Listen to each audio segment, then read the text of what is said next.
Class એટલે શું? તો કે સિમ્પલી એવું કહી શકીએ કે class is a group or a collection of objects.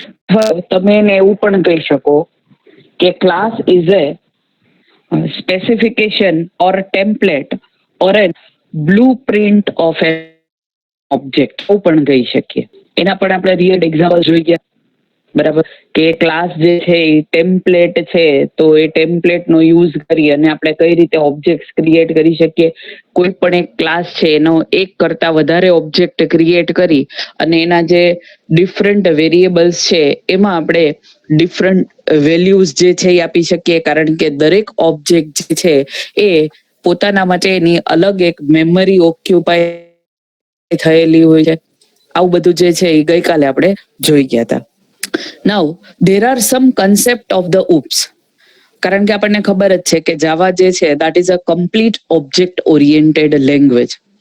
Complete object oriented language છે એટલે જે ઉપ્સના બધા કન્સેપ્ટ છે એ ડિફરન્ટ રીતે આપણે જાવા પ્રોગ્રામની અંદર મૂકતા હોઈએ છીએ.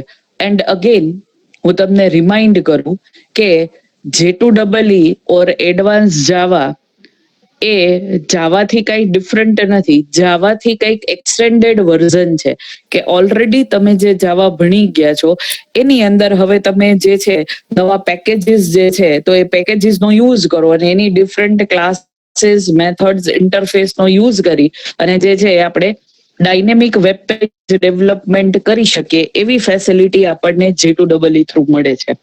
એટલા માટે જે છે એ થોડું આપણે જાવાનું રિવિઝન કરી કે wrapping up of data in a one unit, અથવા તો સિમ્પલ વેમાં તમારે કેવું હોય કે અનઓથોરાઇઝ્ડ ડેટા એક્સેસ જો આપણે કોઈને કરવા ન દેવો હોય તો આપણે શું કરી શકીએ, તો કે જેટલો ડેટા યુઝર માટે અથવા તો યુઝર માટે જેટલો જરૂરી છે અથવા તો ક્લાયન્ટ માટે જેટલો જરૂરી છે એટલું જ એને ડિસ્પ્લે કરવાનું, વધારાનું કાંઈ એને ડિસ્પ્લે ન થાય. તો આ ધ્યાન કોણ રાખે? પ્રોગ્રામર. તો પ્રોગ્રામર પાસે એવું કયું ટૂલ છે? તો કે જ્યારે તમે ઓબ્જેક્ટ ઓરિએન્ટેડ પ્રોગ્રામિંગનો યુઝ કરો છો તો એબ્સ્ટ્રેક્શન ઇઝ અ ટૂલ. બરાબર, તો એબ્સ્ટ્રેક્શનની હેલ્પથી આપણે શું કરી શકશું કે અનઓથોરાઇઝ્ડ એક્સેસ ઓફ ધ ડેટા જે છે એને આપણે સ્ટોપ કરાવી શકશું. તો ગઈકાલે આપણે એક્ઝામ્પલમાં જોયું હતું, કારનું એક્ઝામ્પલ આપણે જોયું હતું કે ડ્રાઈવરને જે વસ્તુની રિક્વાયર છે એ જ જે છે એ કારની અંદર ડિસ્પ્લે થાય છે. બરાબર છે, બાકી અંદરનું મિકેનિઝમ શું છે એને કઈ એને જાય છે તો જે કઈ આપણને રિક્વાયર્ડ છે એ આવે છે કે કાર્ડ કઈ જગ્યા ઉપર આપણે ઇન્સર્ટ કરવાનું છે, અથવા તો જે તે મેનુઝની આપણે રિક્વાયરમેન્ટ, હવે એટીએમ ની અંદર પૈસા કઈ રીતે લોડ થાય તો as user do not require, એટલે આપણને એવું કઈ ડિસ્પ્લે કરતું નથી. So all these are the examples of the real life કે જે એબ્સ્ટ્રેક્શન નો યુઝ કરી અને ક્રિએટ કરેલા છે. Next that was encapsulation. Encapsulation એટલે શું? હવે એન્કેપ્સ્યુલેશન થી આજે આપણે સ્ટાર્ટ કરવાનું છે. એન્કેપ્સ્યુલેશનમાં તમારી સામે એક સ્પેલિંગ આવી જાય છે એની અંદરથી, ધેટ ઇઝ કેપ્સ્યુલ. તો એન્કેપ્સ્યુલેશન એટલે તમે એવું કહી શકો કે કોઈ પણ એક જ વસ્તુ જે છે એની અંદર તમે ડેટા અને મેથડ્સ ને ભેગા કરી અને મૂકી દો. બરાબર, એને આપણે એન્કેપ્સ્યુલેશન કહીએ. તો એન્કેપ્સ્યુલેશન એટલે કે કેપ્સ્યુલની અંદર જે રીતે બધો જ વસ્તુ મિક્સચર કરીને ભરી દીધી હોય, આપણને એમાં કઈ ખબર નથી. બરાબર, ડોક્ટર જે છે એ આપણને પ્રિસ્ક્રિપ્શન લખી દે, આપણે જે છે એ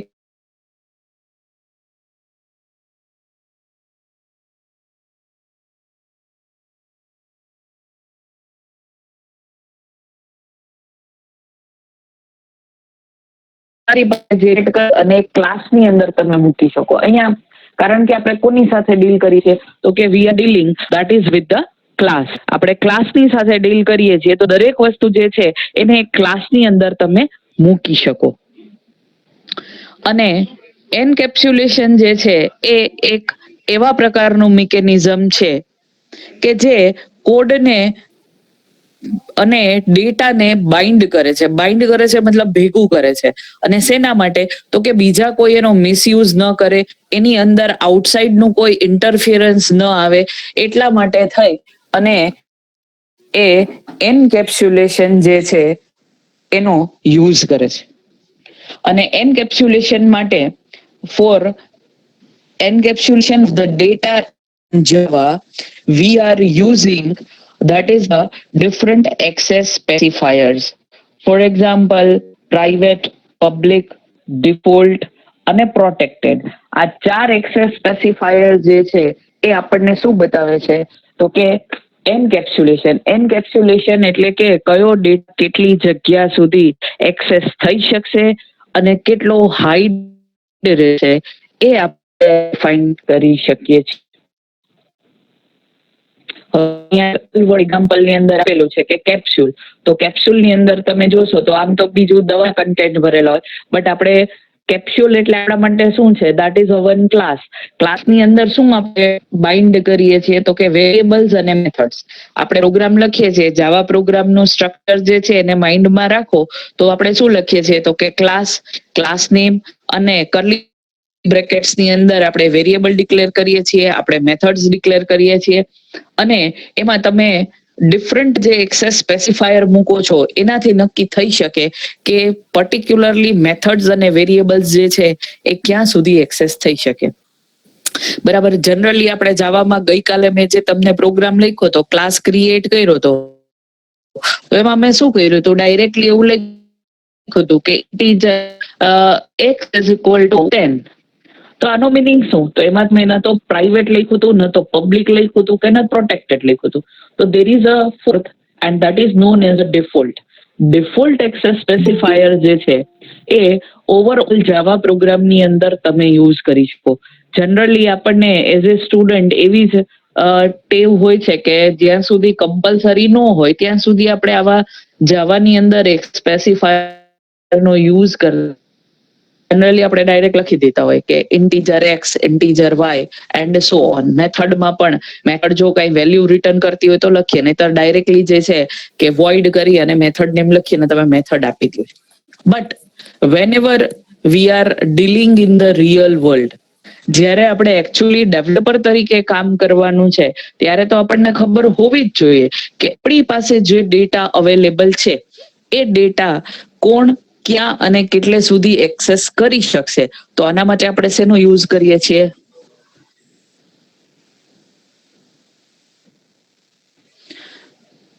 તો આના માટે આપણે શેનો યુઝ કરી શકીએ છીએ તો કે આના માટે જે છે એ આપણે એન્કેપ્સ્યુલેશનનો યુઝ કરીએ છીએ. અને એન્કેપ્સ્યુલેશનને ઇમ્પ્લિમેન્ટ કરવા માટે આપણે જે યુઝ કરીએ છીએ તે જ એક્સેસ સ્પેસિફાયર્સ, જે તમે ઓલરેડી જાવામાં ભણી ગયા છો. હવે next concept that is very interesting. હવે ઇનહેરિટન્સ એટલે ડાયરેક્ટલી આપણા મનમાં ઇનહેરિટન્સ આવો શબ્દ સાંભળીએ એટલે હેરિડિટી જે છે એ આપણા માઇન્ડમાં આવે. હવે હેરિડિટરી નું શુદ્ધ ગુજરાતી તમે કરો તો ધેટ ઇઝ વોટ, તો વારસાગત, વારસામાં જે કાંઈ મળે. બરાબર છે. તો અહીંયા પણ એવું જ કંઈક છે. જાવા પણ કંઈક વારસો આપે છે પોતાના ક્લાયન્ટને. આપણી પાસેથી ઘણું બધું એ લોકો શીખે. Actually વેનએવર any language is develop, જે કોઈ પણ લેંગ્વેજ નું ડેવલપમેન્ટ થાય છે ત્યારે મેઇનલી એની અંદર જે રિયલ વર્લ્ડ કન્સેપ્ટ છે એ જ બધા મૂકેલા હોય છે. હું તો ઘણી વાર આવું કહેતી જ હોય છું કે વેનએવર you want to learn computers, જો તમારે કમ્પ્યુટર લર્ન કરવું છે મતલબ એ સમજવું છે, રિયલ લાઈફ ને આપણે જેટલું સારી રીતે અન્ડરસ્ટેન્ડ કરીએ એ જ બધા કન્સેપ્ટ જે છે અહીંયા અલગ અલગ ટેકનિકલ સિન્ટેક્સ કરેલા છે. હવે તમે અત્યારે જ એક્ઝામ્પલ લઈ લો, that is inheritance. Let's see આપણે કોને અહીંયા જાવાની અંદર ઇનહેરિટન્સ કહીએ છીએ તો કે it is a process of obtaining the data members and methods from one class to another class. મતલબ કે એક ક્લાસની અંદર તમે ડેટા મેમ્બર્સ એટલે કે વેરિયેબલ્સ અને મેથડ ડિફાઇન કરી દીધા છે. સેમ વેરિયેબલ્સ અને મેથડ્સ જો તમારે બીજા ક્લાસમાં પણ યુઝ કરવા છે તો તમે એને ઇનહેરિટ કરી શકો. તો હવે આપણને પેલો ક્વેશ્ચન થાય કે આનાથી ફાયદો શું, તો કે રીયુઝેબિલિટી ઓફ ધ કોડ. આપણો જે કોડ લખેલો છે એને આપણે રીયુઝ કરી શકીએ છીએ. રીયુઝ થાય એટલે શું થાય, ઓટોમેટિકલી આપણા કોડની લેન્થ ઘટી જાય. કોડની લેન્થ ઘટી જાય એટલે મેમરી જે છે એ પણ ઓળખાય. અને તમને વેરી ફર્સ્ટ સેમેસ્ટર થી તમે આવું સાંભળતા જશો કે ગુડ પ્રોગ્રામર એને કહેવાય કે જે ઓછી મેમરી નું યુટિલાઇઝેશન કરી અને સારામાં સારું આઉટપુટ આપે. તો ઇનહેરિટન્સ જે છે એ આપણને અગેન મેમરી જે છે એને ઓછી યુટિલાઇઝ કરવા માટે we can use that is the inheritance. આ તો મેં પહેલી વાત કરી. બીજી વાત એ કે તમારી પાસે નંબર ઓફ વેરિયેબલ્સ એટલે કે ડેટા મેમ્બર્સ અવેલેબલ છે. હવે આપણે તો જનરલી સ્ટુડન્ટ લેવલ ઉપર એક્સ વાય ઝેડ ABCD આવું જ બધું લખતા હોય. બટ જ્યારે આપણે એકચ્યુઅલ ડેવલપમેન્ટ કરીએ તો સ્ટુડન્ટ નેમ હોય તો વેરિયેબલમાં આપણે સ્ટુડન્ટ નેમ એટલે કે STUD નેમ આવું લખતા હોય. પછી સ્ટુડન્ટ એડ્રેસ હોય તો અગેન સેમ વે. તો નાવ યુ કેન ઇમેજિન કે મારે આવા 100 વેરિયેબલનો એક પ્રોગ્રામમાં કે એક એપ્લિકેશનમાં યુઝ કરવો છે. તો 100 વેરિયેબલ યાદ રાખવા એટલે again that is a very tedious job. તો જે વસ્તુ રિપીટ થવાની છે એને જો આપણે ઇનહેરિટ કરી લઈએ તો again that is a advantage. અને સેમ એડવાન્ટેજ આપણને જે મળે છે that is because of the inheritance. Object oriented પ્રોગ્રામિંગમાં ઇનહેરિટન્સનું આ કામ છે. અને this same concept is use in Java also. હવે ઇનહેરિટન્સ તમે કહો તો શું છે, તો કે એવું તો કે relation super and its class. મતલબ કે જે ક્લાસમાંથી આપણે કોઈ વસ્તુ ઇનહેરિટ કોઈ મેથડ એ ક્લાસને આપણે સુપર ક્લાસ કહીશું. અને જેમાં આપણે એને ઇનહેરિટ કરીએ છીએ એ ક્લાસને આપણે સબ ક્લાસ કહીશું. બરાબર.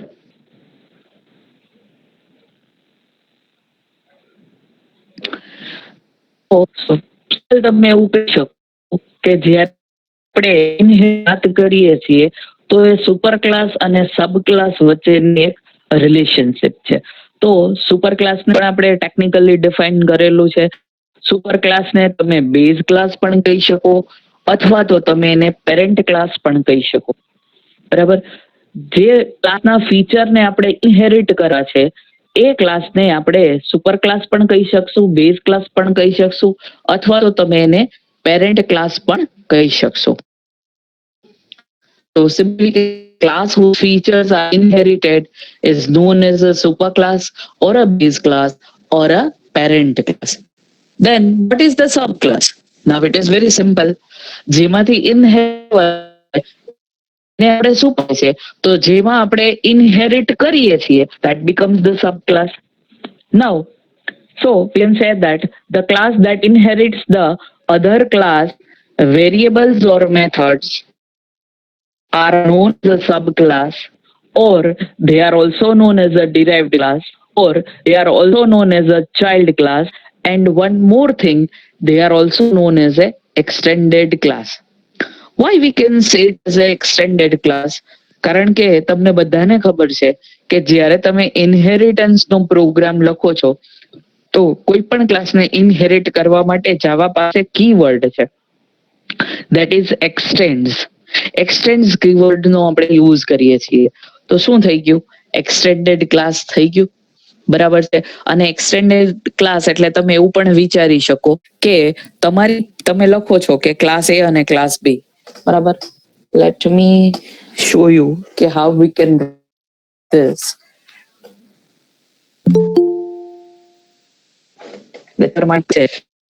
પ્રેઝન્ટેશન કરી અને પ્રોગ્રામ લખવા માટે અથવા તો તમને જે છે ઇનહેરિટન્સ ની અંદર સુપર ક્લાસ અને સબ ક્લાસ બતાવવા માટે વિલ સી સમથિંગ. હવે અહીંયા જે છે આપણે સિમ્પલ ક્લાસનું સ્ટ્રક્ચર ક્રિએટ કરીએ ઇનહેરિટન્સ માટે. સે ક્લાસ A. બરાબર. અને અહીં હું ડિફાઇન કરી દઉં છું કે સે ઇન્ટીજર x કોમા કરીને પણ આપણે આપી શકીએ એટલે XY બે જે છે એ વેરિયેબલ ડિક્લેર કરી દઉં છું અને સાથે સાથે જે છે એ પર્ટિક્યુલરલી મેથડ પણ આપી દઉં છું. એક મેથડ ધેટ ઇઝ ડિસ્પ્લે. આમાં કંઈ પણ લખેલું હશે અત્યારે હું કઈ લખતી નથી. બીજી એક મેથડ આપી દઉં છું કે વોઇડ શો. આ ખાલી તમને સ્ટ્રક્ચર ખ્યાલમાં આવે એટલા માટે લખું છું, બરાબર છે. હવે આ ક્લાસ મેં ડિક્લેર કરી દીધો. આ ક્લાસ તો મેં ડિક્લેર કરી દીધો. હવે મારે બીજો એક ક્લાસ ક્રિએટ કરવો છે અને એની અંદર પણ મારે ડિસ્પ્લે મેથડનું કામ છે. શો મેથડનું કામ નથી, બટ ડિસ્પ્લે મેથડનું કામ છે.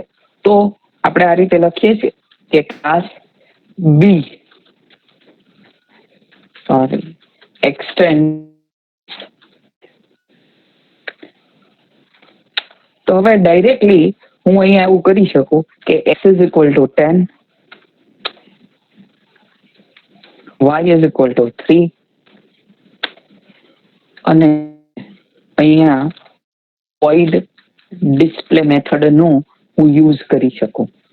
અથવા તો અહીંયા હું ઓબ્જેક્ટ ક્રિએટ કરું.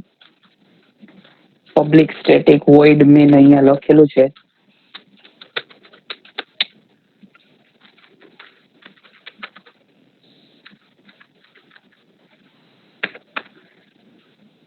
અહીંયા આપણે ઓબ્જેક્ટ ક્રિએટ કરીએ છીએ, that ease of the sub class. હું સુપર ક્લાસ નો ઓબ્જેક્ટ ક્રિએટ નથી કરતી. એટલે હું શું કરીશ, બી ક્લાસ અવેલેબલ છે એનો એક ઓબ્જેક્ટ ક્રિએટ કરું છું. ઓબ્જેક્ટ નેમ તમે કોઈ પણ આપી શકો, ન્યુ અને બી. હવે મારે જે છે એ શો મેથડ નો યુઝ કરવો હોય તો directly I can write like this way, object dot show. આવું શું કામ આપણે લખી શકીએ છીએ? કારણ કે આપણે બી જે છે એની અંદર એ ક્લાસને ઇનહેરિટ કરેલું છે, રાઈટ? એક્સટેન્ડ એ આવું લખેલું છે એટલે આપણે શું કરી શક્યા, શો મેથડ જે એ ક્લાસની છે એને આપણે બી ક્લાસના ઓબ્જેક્ટ થી અહીંયા કોલ કરી શક્યા, રાઈટ?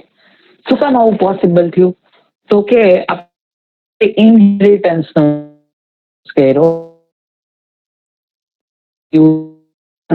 તો એ આપણે એક્સટેન્ડ કીવર્ડ થી કરી શકીએ, બરાબર છે. એટલે આપણે લખ્યું કે ક્લાસ બી એક્સટેન્ડ એ.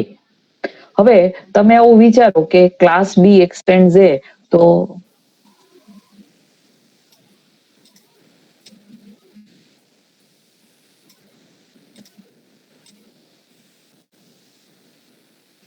એનો મતલબ કંઈક આવો થયો કે એ થી એક્સટેન્ડ એ કરો છો એટલે એ સુધીનું બધું જે છે એ કેમ આવી ગયું, બી ની અંદર. ક્લિયર થાય છે? બરાબર. કે એનો મિનિંગ એવો થયો, એક્સટેન્ડ એ મતલબ કે આ બી ક્લાસ છે તમે ક્યાં સુધી લાંબો કરી દીધો, તો કે એ સુધી એને એક્સટેન્શન આપી દીધું. તો એનું જે કઈ પણ બધું છે એ અહીંયા યુઝ થઈ શકશે.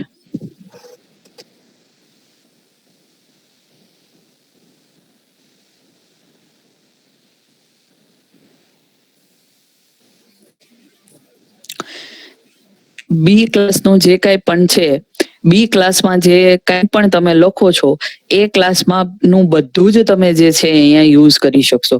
શું કામ? કારણ કે આપણે જે છે એનું એક્સટેન્શન અહીંયા કરેલું છે. તો this is the concept of the inheritance. એટલે જ મેં પહેલા કીધું કે રીયુઝેબિલિટી ઓફ ધ કોડ. અહીંયા તો મેં ખાલી ડિસ્પ્લે જ લખેલું છે, આ મેથડ લખેલી છે. કદાચ અહીંયા આગળ આ મેથડ ની અંદર કોઈ પણ લોજિક લખેલું હોય, બરાબર, તો અહીંયા હશે કે system dot out dot println.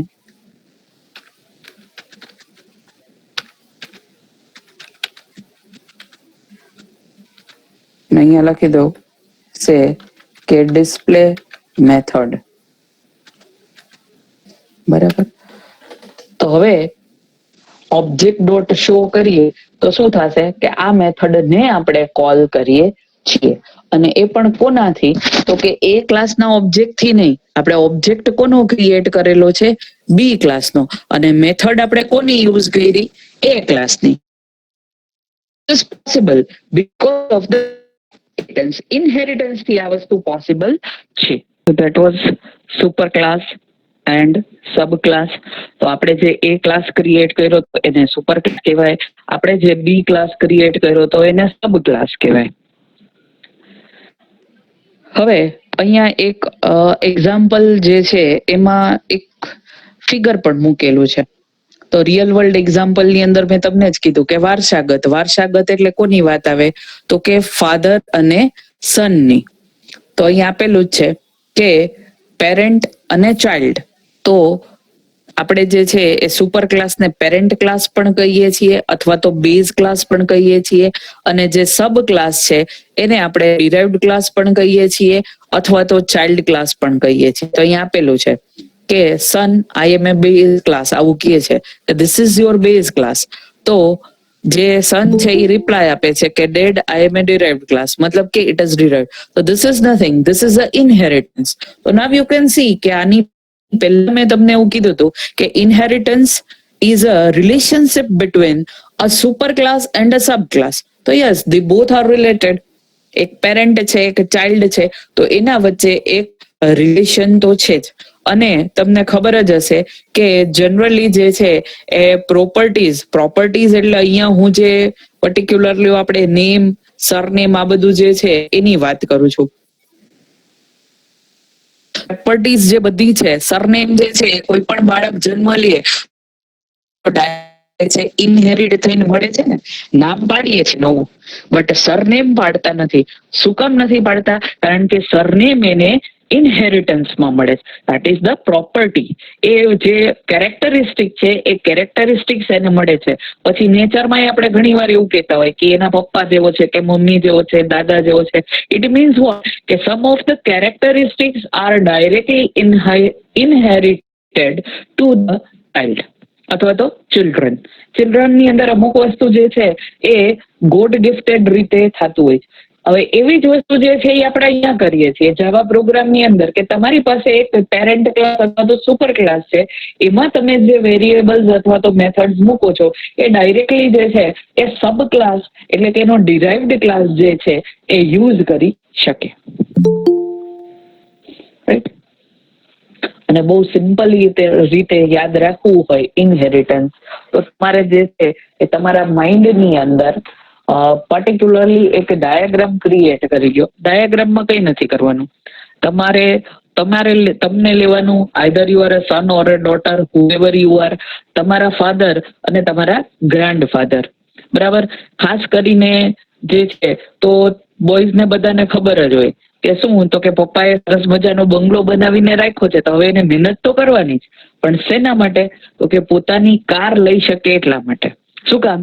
કારણ કે ઘર છે એ તો એને ઇનહેરિટન્સ એટલે કે વારસામાં મળે છે. અને એનો મિનિંગ અહીંયા બીજો એવો પણ થાય છે કે જ્યારે આપણે સુપર ક્લાસમાંથી વેરિયેબલ અને મેથડ્સ ડિરાઈવ કરીએ છીએ, એનો મિનિંગ એવો નથી કે સબ ક્લાસને પોતાના વેરિયેબલ્સ કે મેથડ્સ ન હોય.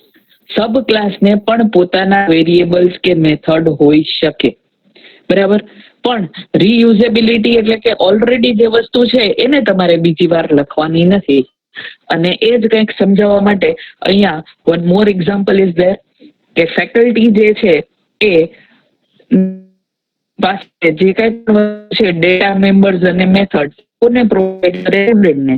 સે ફોર એક્ઝામ્પલ કે અત્યારે સેમ વસ્તુ કે મારી સ્ટુડન્ટ જે કંઈ પણ હું તમને ગાઈડન્સ પ્રોવાઈડ કરું છું અને તમે પણ એ તો લેશો જ.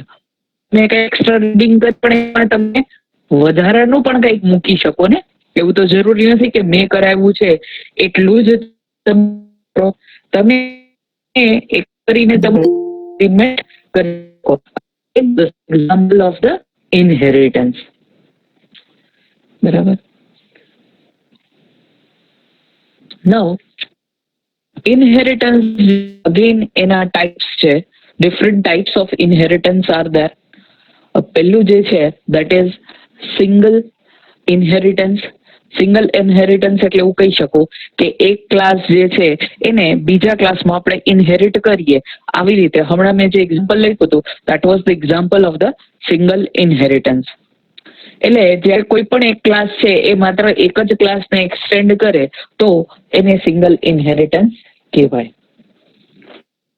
એક્ઝામ્પલ પણ આપેલું છે કે તમારી પાસે બેઝ ક્લાસ છે, એમાંથી તમે એક ડિરાઇવ્ડ ક્લાસ લઈ આવો અને જાવા કોડ આપણે જ્યારે લખીએ, આ ડાયાગ્રામ છે, તો જાવા કોડ લખીએ તો કઈ રીતે લખીએ, તો કે બેઝ ક્લાસ જે છે, ક્લાસ બેઝ એની મેથડ્સ અને ડિરાઇવ્ડ ક્લાસને જ્યારે તમે એક્સટેન્ડ કરો તો એમાં તમે એનો ડાયરેક્ટલી યુઝ કરી શકો. ગઈકાલે પણ કીધું હતું, આજે પણ ફરીથી રિપીટ કરું છું, એડવાન્સ જાવા ઓર J2EE શીખવા માટે જાવા આવડતું હોવું જરૂરી છે. જાવા પ્રોગ્રામ લખવાની સ્ટાઇલ પણ સેમ રહેશે, એનું સ્ટ્રક્ચર પણ સેમ રહેશે, ખાલી ચેન્જ જે થશે એ ડિફરન્ટ મેથડ્સ. બરાબર. જાવા પ્રોગ્રામનું કમ્પાઇલેશન પણ સેમ કરવાનું છે, જાવા પ્રોગ્રામને એક્ઝિક્યુશન માટે પણ સેમ જ આવશે. અમુક જગ્યાએ ચેન્જીસ આવશે, બટ ત્યારે હું કહીશ, બટ JDBCમાં તો આ જ બધું જે છે એ રિપીટેડલી આવશે. તો થોડું જાવા જે છે એને રિવાઇઝ કરજો. મારાથી પોસિબલ જે બધા કન્સેપ્ટ છે કે જેના વગર ચાલે એમ નથી, એ બધા હું અત્યારે કરાવું છું. તમે પણ થોડું જે છે એને જોઈ લેજો. Next is multi level inheritance. Multi level inheritance કોને કહી શકાય, તો કે એક ક્લાસ જે છે એ બીજા ક્લાસને એક્સટેન્ડ કરે, બીજો ક્લાસ જે છે એ આગળના ક્લાસને એક્સટેન્ડ કરે, આવું બધું જે થતું હોય, that is known as a multi-level inheritance. We can say that a class which is extended by a class and that class is extended by another class, આવું જે હોય એને મલ્ટી લેવલ કહીએ. અહીંયા એનો ડાયાગ્રામમાં પેલો છે એટલે પેલી ખ્યાલ આવી જશે કે એ ક્લાસ તમે ક્રિએટ કર્યો, એ તમે અહીંયા એવું કીધું કે ક્લાસ બી એક્સટેન્ડ એ, અને અહીંયા તમે એવું લખો કે ક્લાસ સી એક્સટેન્ડ બી. તો હવે તમારે જો હજી જરૂર હોય તો હજી નીચે તમે એક મૂકી શકો કે class B extend C. Multi level inheritance તમારી રિક્વાયરમેન્ટ મુજબ તમે ગમે એટલા લેવલ સુધી કરી શકો. તો હવે અહીંયા શું થશે, એ ક્લાસનું જે કંઈ છે એ બધું કોને મળશે, બી ક્લાસને, અને સી ક્લાસને એ અને બી ક્લાસ બંનેનું મળશે. રાઈટ. એટલે અગેન શું થઈ ગયું, રીયુઝેબિલિટી ઓફ ધ કોડ. તો કે ક્લાસ બી ની અંદર ખાલી જે એ ક્લાસ આપેલો છે એની જ જરૂર હતી, ની અંદર આ બધી જરૂર હતી, તો ક્લાસ સી ને પણ તમે એક્સટેન્ડ કરી દો ક્યાં સુધી, ક્લાસ બી સુધી. અહીંયા જો એનું કોડનું ફોર્મેટ કેવું હશે એ લખેલું જ છે. બરાબર છે. આ એક્સટેન્ડ આવે એટલે તમારે સમજી લેવાનું કે આ એક્સટેન્ડ ક્યાં સુધી જશે, તો કે પર્ટિક્યુલરલી જે છે એ અહીંયા સુધી આવશે.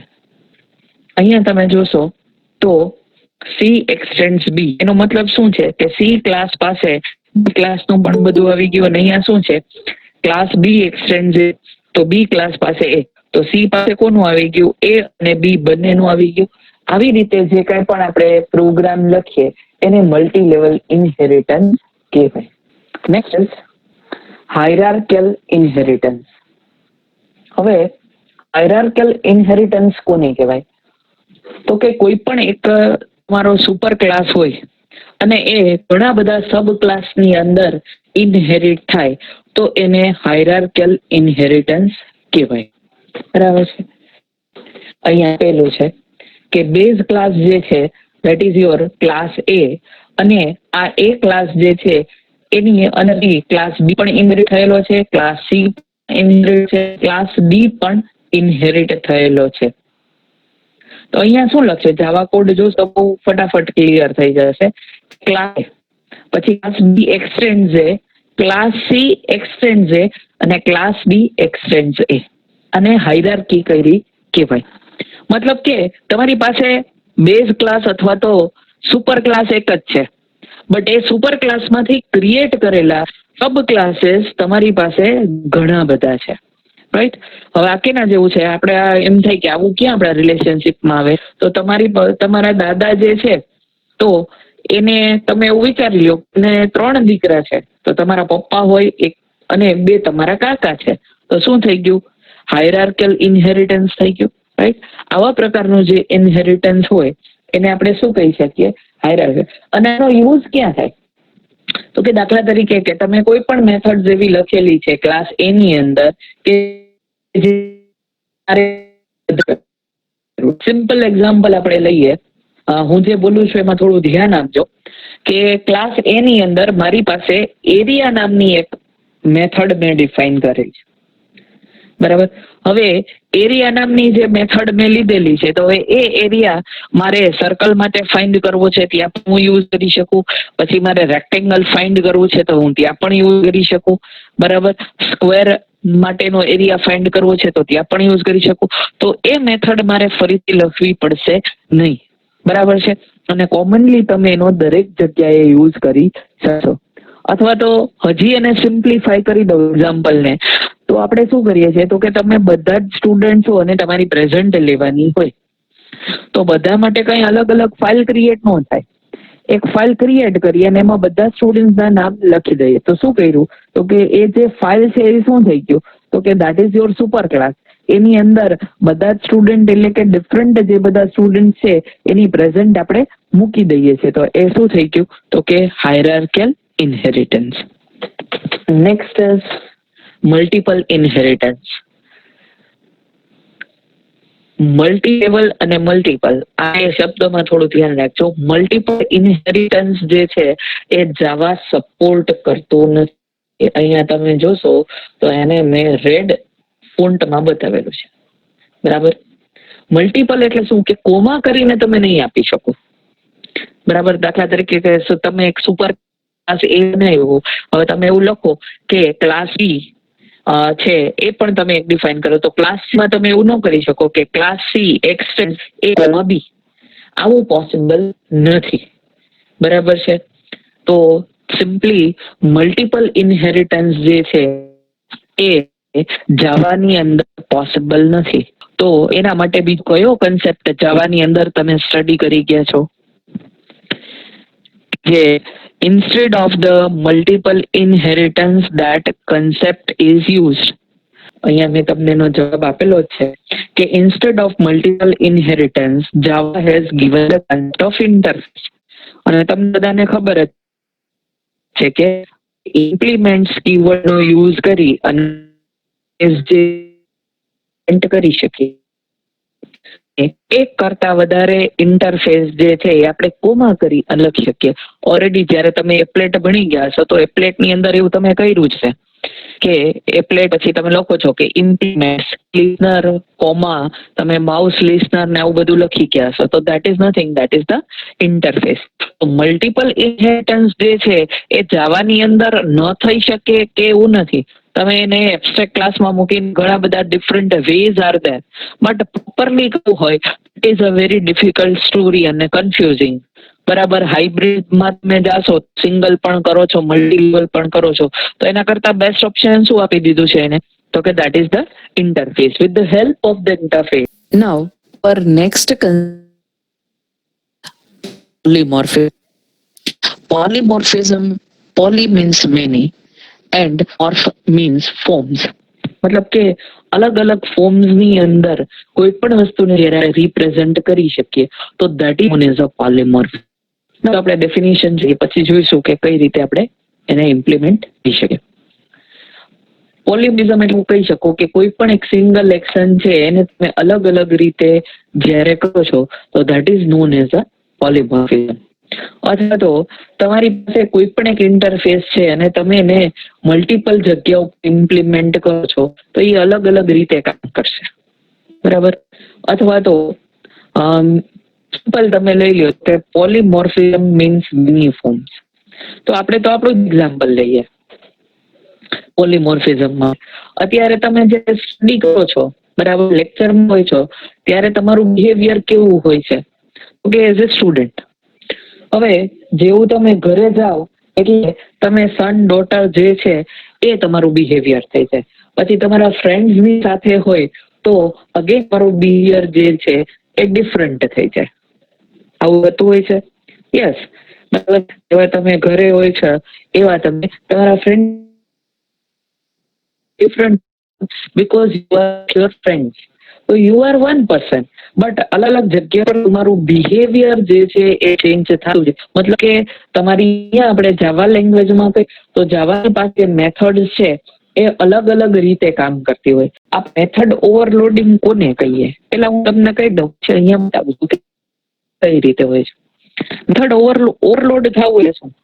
દાખલા તરીકે કે હું તમને સૌથી સાંજે સુધી 5-6 કલાક જે છે એ ખાલી જોવા જ ભણાવું તો તમે શું કહો કે હવે તો ઓવરલોડ થઈ ગયું, મતલબ કે હવે તો નહીં સહન નહીં થાય, આવ્યો ને? બરાબર છે. તો અહીંયા મેથડ ઓવરલોડિંગ એટલે કારણ કે સેમ સ્ટુડન્ટ, સેમ સબ્જેક્ટ અને સેમ ટીચર ઓવરલોડ થઈ જાય ને, તો અહીંયા પણ કંઈક એવું જ છે કે મેથડ ઓવરલોડિંગ એટલે કે તમે મેથડનું નામ એક આપી દીધું. દાખલા તરીકે કે છે તમે એક મેથડ ક્રિએટ કરી એરિયા નામની. એરિયા નામની મેથડની અંદર તમે 3 વેરિયેબલ આપી દીધા. બરાબર છે. અત્યારે તમે બાય ડિફોલ્ટ જે છે એ 3 વેરિયેબલ આપી દીધા, એ હાઇટ, વિડ્થ અને volume, whatever it is. બરાબર. અથવા તો તમે એવું કહી દો હાઇટ, વિડ્થ અને ડેપ્થ, આ 3 જે છે એ તમે વેરિયેબલ આપી દીધા. હવે મારે રેક્ટેંગલનો એરિયા ફાઇન્ડ કરવો છે પણ હું એનો યુઝ કરીશ, સર્કલ માટે પણ યુઝ કરું, સ્ક્વેર માટે પણ યુઝ કરું, પોલિગોન માટે પણ યુઝ કરું. હવે વિચાર કરો, જેટલા શેપ્સ બોલું છું એટલી વાર જે છે એ શું બદલશે? બધાના એરિયા ફાઇન્ડ કરવાની ફોર્મ્યુલા ડિફરન્ટ છે. તો હવે મારે શું કઈ 5 મેથડ બનાવી, તો હવે 5 મેથડના નામ યાદ રાખવા હોય તો મારા માટે ડિફિકલ્ટ સ્ટોરી છે એઝ એ પ્રોગ્રામર. તો હું શું કરું તો કે એક મેથડ બનાવી દઉં એરિયા નામની, એની અંદર જે કોઈ પણ વેરિયેબલની રિક્વાયરમેન્ટ છે એ પેરામીટર્સ આપણે મૂકી દીધા. બરાબર. પણ પેરામીટર જે મેં અલગ આપી શકું, એક મેથડની અંદર 2 પેરામીટર છે તો બીજા મેથડની અંદર 3 પેરામીટર હોય. આર્ગ્યુમેન્ટ્સ કયો, પેરામીટર્સ કયો, અથવા તો મેથડની સાથે જે કંઈ પણ તમે વેરિયેબલ્સ પાસ કરો છો એનો નંબર જે છે એ વેરી થતો તો ચાલે. બરાબર. તો મારે પર્ટિક્યુલરલી રેક્ટેંગલ માટે 3 વસ્તુની જરૂર હોય તો ત્યારે હું 3 વેરિયેબલ આપું, પણ નામ તો એક જ રાખું. તો આવી રીતે તમે જે ક્રિએટ કરો તો શું થઈ ગયું કે એરિયા નામની મેથડ એક જ છે, પણ જ્યારે તમે રેક્ટેંગલમાં કોલ કરો તો એ શું આપશે તમને? Area of rectangle. સર્કલમાં કોલ કરો તો એરિયા ઓફ સર્કલ, પોલિગોનમાં કોલ કરો એરિયા ઓફ પોલિગોન, પછી સ્ક્વેરમાં કોલ કરો તો એરિયા ઓફ સ્ક્વેર. બરાબર છે. અલગ અલગ દરેક જગ્યાએ કે એરિયા ઓફ ટ્રાયેંગલ, 4-5 વસ્તુ જે છે એ થઈ ગયું. તો આ શું થયું? પોલિમોર્ફિઝમ. કે તમારી પાસે મેથડ એક છે બટ જે જગ્યા પર તમે કોલ કરો છો તે મુજબ ડેટા આપો છો, એ ડેટા મુજબ એ અલગ આઉટપુટ જનરેટ કરીને આપે છે. Right. That is known as polymorphism. મતલબ કે કોઈ એક જ વસ્તુ છે ડિફરન્ટ ફોર્મ્સ છે. અહીંયા રિયલ વર્લ્ડ એક્ઝામ્પલ એક લીધેલું છે કે આપણે આપણું જ એક્ઝામ્પલ લીધેલું છે કે જ્યારે આપણે ક્લાસરૂમમાં હોય બિહેવ લાઈક અ સ્ટુડન્ટ, માર્કેટમાં જાય તો બિહેવ લાઈક અ કસ્ટમર, ઘરે હોય son or daughter, different behaviour. બરાબર. બસમાં હોય તો પેસેન્જર જેવું, right. Different type of the behaviours are there and this is the polymorphism.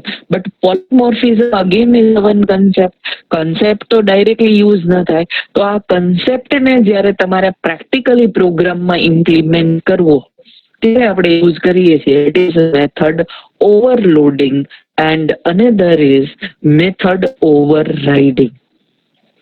જાવાની અંદર 2 પ્રકારના પોલીમોર્ફિઝમ જે છે એ અવેલેબલ છે. એક જે છે એ કમ્પાઇલ ટાઈમ પોલીમોર્ફિઝમ છે અને બીજું જે છે that is run time polymorphism. Compile time polymorphism જે એ ઓવરલોડિંગ થી મળે છે અને રન ટાઈમ એટલે કે જે ડાયનેમિક પોલીમોર્ફિઝમ જે છે એ મેથડ ઓવરરાઇડિંગ થી મળે છે. મેથડ ઓવરરાઇડિંગ એટલે તમે એવું કહી શકો કે એ મેથડનું નામ અને એના પેરામીટર્સ બદલે નહીં. મેથડનું નામ પણ ન બદલે, એના પેરામીટર્સ પણ ન બદલે અને એની રિટર્ન ટાઈપ પણ ન બદલે. બદલે શું તો કે એની અંદર છે વેરિયેબલ, તો એબીસી વેરિયેબલની તમે વેલ્યુ ચેન્જ કરી અને તમારે જે આઉટપુટ જોઈએ છે એ મેળવી શકો. Let's see. બરાબર. અહીંયા તમે આપેલું છે કે મેથડ ઓવરરાઇડિંગ ક્યારે અને કઈ રીતે કામ કરે. મેથડ ઓવરલોડિંગ છે, જો અહીંયા એના તમને એક્ઝામ્પલ આપેલા છે કે ફન અને એની અંદર એક જ વેરિયેબલ આપણે પાસ કરીએ છીએ, મતલબ કે એક જ પેરામીટર, અથવા તો તમે second same method name but we have passed the two parameters, or you can also say it as a two arguments. અને અહીંયા અગેન શું છે, ફન, અને અહીંયા શું કરી દીધું તો કે ડેટા ટાઈપ પણ ચેન્જ કરી નાખ્યો. પેલા બંનેમાં ઇન્ટીજર છે તો અહીંયા શું આપી દીધું, કેરેક્ટર. જ્યારે મેથડ નેમ જ માત્ર સેમ છે, બાકી બધું બદલતું હોય. બરાબર. દાખલા તરીકે કે મેં હમણાં તમને એક્ઝામ્પલ આપ્યું હતું કે હું તમને જે છે એ 5 કે 6 કલાક જાવા ભણાવું તો શું થાય, સબ્જેક્ટ સેમ રહે પણ ટોપિક તો ચેન્જ થતા રહે. તો that is what, overloading. Same way overriding એટલે શું, તો કે જ્યારે મારી પાસે ઇનહેરિટન્સ નો કન્સેપ્ટ છે ત્યારે આ મેથડ ઓવરરાઇડિંગ જે છે એ કામ કરે છે. યસ, મને એક આન્સર પણ મળ્યો છે કે સબ ક્લાસ ઇમ્પ્લિમેન્ટેશન. ગુડ. અહીંયાથી ઓબ્ઝર્વ કરજો કે જે કઈ આગળ બધા જ કન્સેપ્ટ છે એ અહીંયા યુઝ થાય છે. એવું તો નથી કે આપણે ભૂલી જવાનું. Inheritance is also present over here. તો કે બેઝ ક્લાસની અંદર તમારી પાસે એક મેથડ છે ફન નામની, અને એની અંદર એક જ આર્ગ્યુમેન્ટ પાસ છે. તો ડિરાઇવ્ડ ક્લાસની અંદર સેમ મેથડ હશે વિથ ધ સેમ પેરામીટર્સ. તો આને આપણે શું કહી શકીએ, મેથડ સિગ્નેચર પણ તમે કહી શકો કે આ બધું સેમ રહે. સિગ્નેચર એટલે શું, તો કે રિટર્ન ટાઈપ અને પેરામીટર્સ, રાઈટ. તો આ શું થઈ ગયું, ઓવરરાઇડિંગ. ઓવરરાઇડ એટલે શું, તો કે બેઝ ક્લાસની એટલે કે જે સુપર ક્લાસની મેથડ છે એ મેથડ જ્યારે તમે સબ ક્લાસની અંદર લખો છો અને એની અંદર તમે જે લોજિક લખેલું હશે, તો જ્યારે તમે ફન નામની મેથડને કોલ કરો છો તો એ શું કરશે, સબ ક્લાસની જે મેથડ છે ને એને જ એક્ઝિક્યુટ કરશે. ઓવરરાઇડ શું, તો કે આગળ નીકળી જવું, બીજાને જે છે એને ઉપર હાવી થઈ જવું. બરાબર. સિમ્પલી આપણને ખબર જ છે કે આપણે, તમને કંકોત્રી આવે તમારી ઘરે તો તમારું નામ ન આવે, તમારા પપ્પાનું નામ આવે લખેલું. શું કામ એનું નામ આવે? બરાબર, કારણ કે એનું નામ આવી ગયું એટલે તમે એમાં ઓટોમેટિક ઇન્ક્લુડેડ છો. બરાબર. પણ જેમ જેમ ટાઈમ પસાર થતો જાય ને એમ પછી ઉલટું થતું જાય, કે પછી તમે અમુક એજ સુધી પહોંચી ગયા હોય, ભલે તમારા પેરેન્ટ્સ હોય, પછી તમારા નામથી બધા વ્યવહાર ચાલતા હોય એટલે તમારું નામ આવી જાય. શું થઈ ગયું, override. That is known as a method overriding. બરાબર. કે સબ ક્લાસ જે છે એ પોતાની મેથડને જ એક્ઝિક્યુટ કરવા દેશે. પેરેન્ટ ક્લાસની મેથડને જો તમારે એક્ઝિક્યુટ કરાવવી હોય તો તમારે એને સ્પેશિયલી કોલ કરવી પડે, અને એને કોલ કરવા માટે there is a one keyword that is known as a super keyword નો યુઝ કરી અને આપણે જે છે એ મેથડ નો યુઝ કરી શકીએ. Now what is method overloading? તો કે સિમ્પલી તમે એવું કહી શકશો કે તમારી પાસે જ્યારે કોઈ પણ એક મેથડ છે અને એ ડિફરન્ટ પેરામીટર્સની સાથે અલગ અલગ જગ્યા ઉપર આપણે એને કોલ કરીએ તો that is known as a method overloading. Method overriding મતલબ કે ડિરાઇવ્ડ ક્લાસ પાસે પણ સેમ મેથડ હોય તો ત્યારે શું થશે કે એ બેઝ ક્લાસની તમારી જે મેથડ છે એને ઓવરરાઇડ કરી દેશે. બરાબર. હવે ટાઈમ પોલીમોર્ફિઝમ એ આપણને ઓવરરાઇડિંગ થી મળે છે. હવે એને તમે ડાયનેમિક મેથડ ડિસ્પેચ એવું પણ કહી શકો. બરાબર. શું કામ? કારણ કે જ્યારે તમારી મેથડ રન થતી હશે ત્યારે છે મેથડ ઓવરરાઇડિંગ નું આઉટપુટ આપણને મળશે.